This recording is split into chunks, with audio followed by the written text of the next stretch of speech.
salam sejahtera. Biarlah kiranya Tuhan Yesus senantiasa menyertai kita dan memberikan yang terbaik di dalam kehidupan kita semua. Mari kita renungkan firman Tuhan dari Pengkhotbah pasal yang pertama. Inilah perkataan pengkhotbah anak Daud, raja di Yerusalem.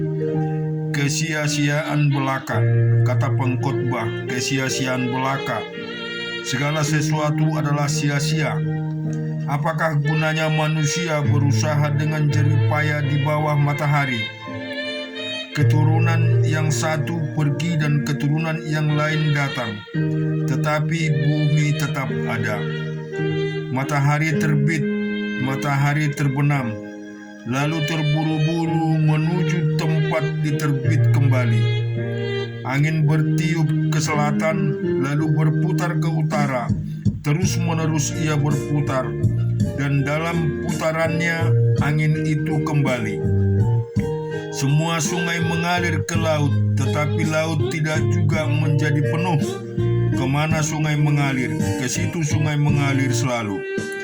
Segala sesuatu menjemukan, sehingga tak terkatakan oleh manusia. Mata tidak kenyang melihat, telinga tidak puas mendengar. Apa yang pernah ada akan ada lagi, dan apa yang pernah dibuat akan dibuat lagi. Tak ada sesuatu yang baru di bawah matahari. Adakah sesuatu yang dapat dikatakan, lihatlah ini baru, tetapi itu sudah ada dulu, lama sebelum kita ada. Kenang-kenangan dari masa lampau tidak ada, dan dari masa depan yang masih akan datang pun tidak akan ada kenang-kenangan pada mereka yang hidup sesudahnya. Aku, pengkhotbah, adalah raja atas Israel di Yerusalem. Aku membulatkan hatiku untuk memeriksa dan menyelidiki dengan hikmat segala yang terjadi di bawah langit. Itu pekerjaan yang menyusahkan yang diberikan Allah kepada anak-anak manusia untuk melelahkan diri. Aku telah melihat segala perbuatan yang dilakukan orang di bawah matahari. Tetapi lihatlah, segala sesuatu adalah kesia-siaan dan usaha menjaring angin. Yang bongkok tak dapat diluruskan, dan yang tidak ada tak dapat dihitung. Aku berkata dalam hati, lihatlah, aku telah memperbesar dan menambah hikmat lebih daripada semua orang yang memerintah atas Yerusalem sebelum aku. Dan hatiku telah memperoleh banyak hikmat dan pengetahuan. Aku telah membulatkan hatiku untuk memahami hikmat dan pengetahuan, kebodohan dan kebebalan, tetapi aku menyadari bahwa hal ini pun adalah usaha menjaring angin. Karena itu, dalam segala hikmat ada banyak susah hati, dan siapa memperoleh banyak pengetahuan, memperbanyak kesedihan. Demikian juga kita akan baca di dalam Mazmur 101. Aku hendak menyanyikan kasih setia dan hukum. Aku hendak bermazmur bagimu ya Tuhan. Aku hendak memperhatikan hidup yang tidak bercela. Biarlah Engkau datang kepadaku. Aku hendak hidup dalam ketulusan hatiku. Di dalam rumahku tiada kutaruh di depan mataku perkara dursila. Perbuatan murtad aku benci, itu takkan melekat padaku. Hati yang bengkok akan menjauh daripadaku. Kejahatan aku tidak mau tahu. Orang yang sembunyi-sembunyi mengumpat temannya, dia akan kubinasakan. Orang yang sombong dan tinggi hati, aku tidak suka. Mataku tertuju kepada orang-orang yang setiawan di negeri, supaya mereka diam bersama-sama dengan aku. Orang yang hidup dengan cara yang tak bercela akan melayani aku. Orang yang melakukan tipu daya tidak akan diam di dalam rumahku. Orang yang berbicara dusta tidak akan tegak di depan mataku. Setiap pagi akan kubinasakan semua orang fasik di negeri. Aku akan kulenyapkan dari kota Tuhan semua orang yang melakukan kejahatan. Dan juga kita melihat kebenaran firman di dalam Yohanes pasal yang keempat. Ketika Tuhan Yesus mengetahui bahwa orang-orang Farisi telah mendengar bahwa ia memperoleh dan membaptis murid lebih banyak daripada Yohanes, meskipun Yesus sendiri tidak membaptis melainkan murid-muridnya, ia pun meninggalkan Yudea dan kembali lagi ke Galilea. Ia harus melintasi daerah Samaria. Maka sampailah ia ke sebuah kota di Samaria yang bernama Sikar, dekat tanah yang diberikan Yakub dahulu kepada anak Yusuf. Di situ terdapat sumur Yakub. Yesus sangat letih dan perjalanan karena ia duduk di pinggir sumur itu. Hari kira-kira pukul 12. Maka datanglah seorang perempuan Samaria hendak menimba air. Kata Yesus kepadanya, "Berilah aku minum," sebab murid-muridnya telah pergi ke kota membeli makan. Maka kata perempuan Samaria itu kepadanya, "Masakah engkau seorang Yahudi meminta minum kepadaku, seorang Samaria?" Sebab orang Yahudi tidak bergaul dengan orang Samaria. Jawab Yesus kepadanya, "Jikalau engkau tahu tentang karunia Allah dan siapa dia yang berkata,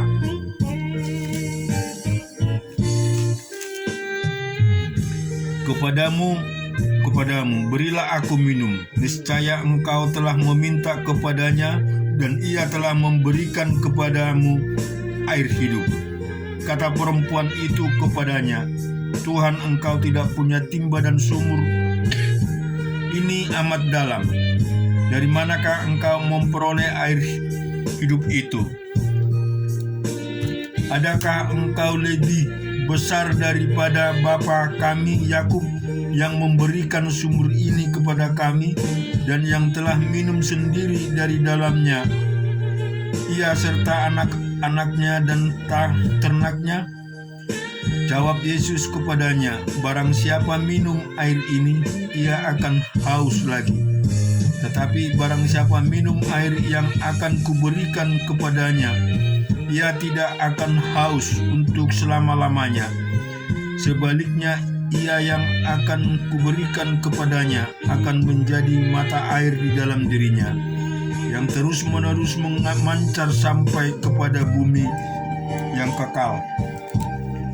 Kata perempuan itu kepadanya, "Tuhan, berikanlah aku air itu, supaya aku tidak haus dan tidak usah datang lagi ke sini untuk menimba air." Kata Yesus kepadanya, "Pergilah, panggillah suamimu dan datanglah ke sini." Kata perempuan itu, "Aku tidak mempunyai suami." Kata Yesus kepadanya, "Tepat katamu bahwa engkau tidak mempunyai suami, sebab engkau sudah mempunyai 5 suami, dan yang ada sekarang padamu bukanlah suamimu. Dalam hal ini engkau berkata benar." Kata perempuan itu kepadanya, "Tuhan, nyata sekarang padaku bahwa engkau seorang nabi. Nenek moyang kami menyembah di atas gunung ini, tetapi kami berkata bahwa Yerusalemlah tempat orang menyembah." Kata Yesus kepadanya, "Percayalah kepadaku, hai perempuan, saatnya tiba bahwa kamu akan menyembah Bapa bukan di gunung ini dan bukan juga di Yerusalem. Kata menyembah apa yang kamu menyembah apa yang tidak kamu kenal. Kami menyembah apa yang kami kenal, sebab keselamatan datang dari bangsa Yahudi. Tetapi saatnya akan datang dan sudah tiba sekarang, bahwa penyembah-penyembah benar akan menyembah Bapa dalam roh dan kebenaran. sebab Bapa menghendaki penyembah-penyembah demikian. Allah itu roh, barang siapa menyembah Dia, haruslah menyembah dalam roh dan kebenaran. Jawab perempuan itu kepadanya, aku tahu bahwa Mesias akan datang, yang disebut juga Kristus. Apabila Ia datang, Ia akan memberitakan segala sesuatu kepada kami. Kata Yesus kepadanya, akulah Dia yang sedang berkata-kata dengan engkau. Pada waktu itu datanglah murid-muridnya, dan mereka heran bahwa Ia sedang bercakap-cakap dengan seorang perempuan. Tetapi tidak seorang pun yang berkata, apa yang engkau kehendaki, atau apa yang engkau percakapkan dengan Dia. Maka perempuan itu meninggalkan tempatnya di situ, lalu pergi ke kota dan berkata kepada orang-orang yang di situ, mari lihat, di sana ada seorang yang mengatakan kepadaku segala sesuatu yang telah kuperbuat. Mungkinkah Dia Kristus itu? Maka mereka pun pergi ke luar kota lalu datang kepada Yesus. Sementara itu murid-muridnya mengajak Dia. Katanya, Rabi, makanlah. Akan tetapi Ia berkata kepada mereka, padaku ada makanan yang tidak kamu kenal. Maka murid-murid itu berkata seorang kepada yang lain, adakah orang yang telah membawa sesuatu kepadanya untuk dimakan?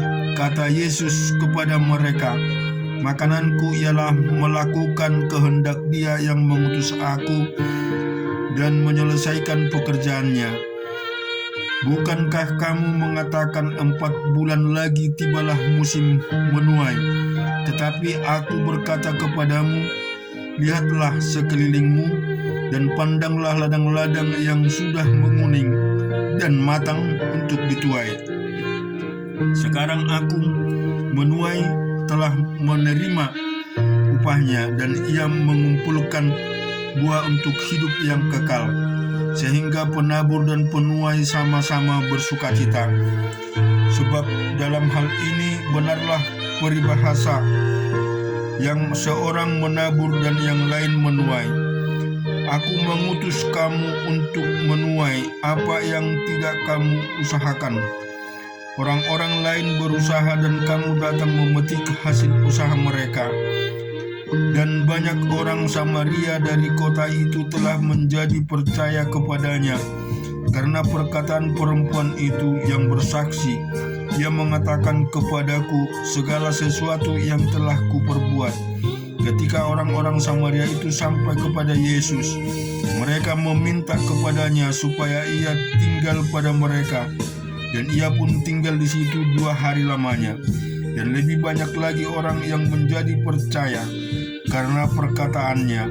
Dan mereka berkata kepada perempuan itu, kami percaya, tetapi bukan lagi karena apa yang kau katakan, sebab kami sendiri telah mendengar Dia, dan kami tahu bahwa Dialah benar-benar juru selamat dunia.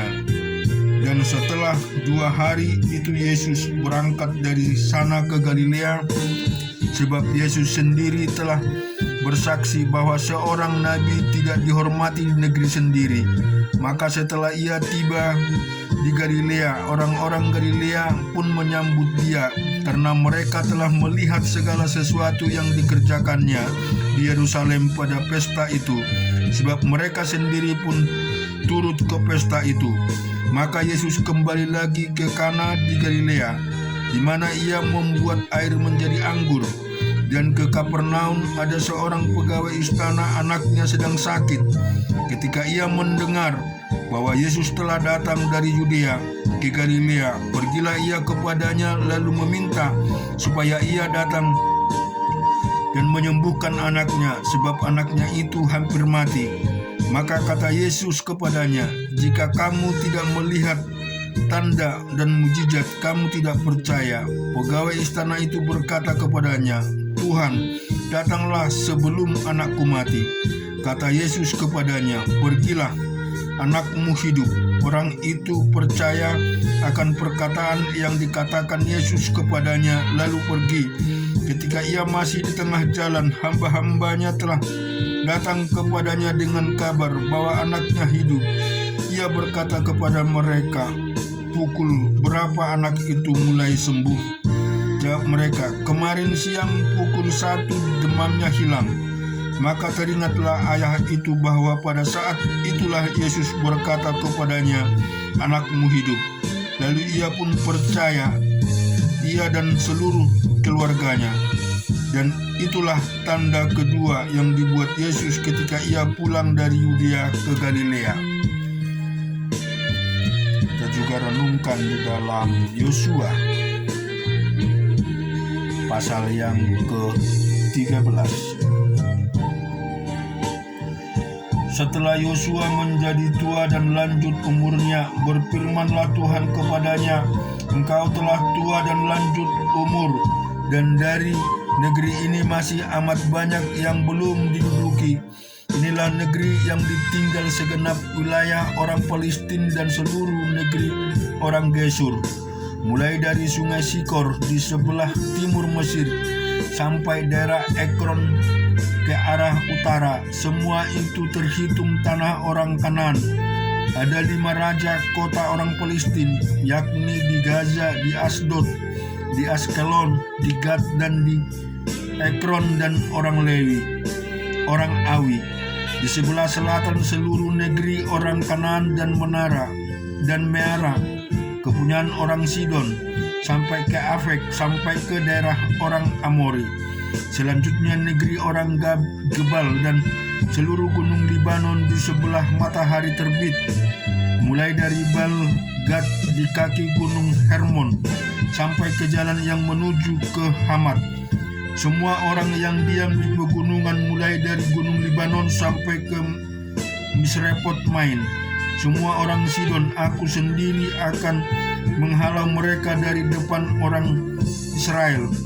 Hanya undilah dulu negeri ini di antara orang Israel menjadi milik pusaka mereka, seperti yang kuperintahkan kepadamu. Oleh sebab itu,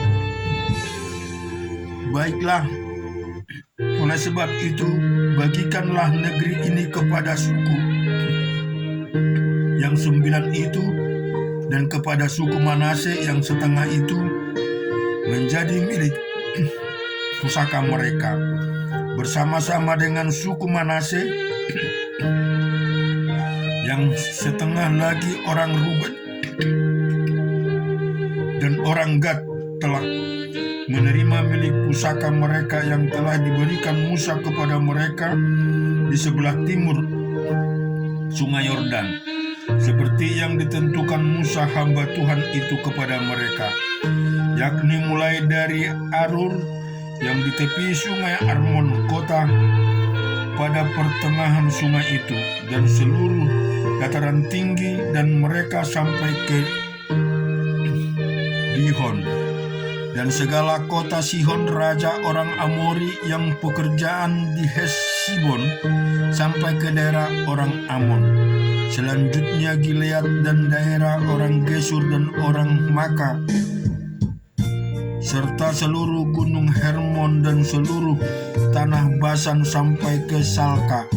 Seluruh kerajaan Og di Basan yang memerintah di Astarot dan Edrei, dialah yang tinggal hidup dari sisa orang Repaim yang telah dikalahkan dan dihalau oleh Musa. Tetapi orang Israel tidak menghalau orang Gesur dan orang Maka itu, sehingga Gesur dan Maka masih tetap diam di tengah-tengah Israel sampai sekarang. Hanya kepada suku Lewi tidak diberikan milik pusaka yang menjadi milik pusakanya, ialah Tuhan Allah Israel, seperti yang dijanjikannya kepada mereka.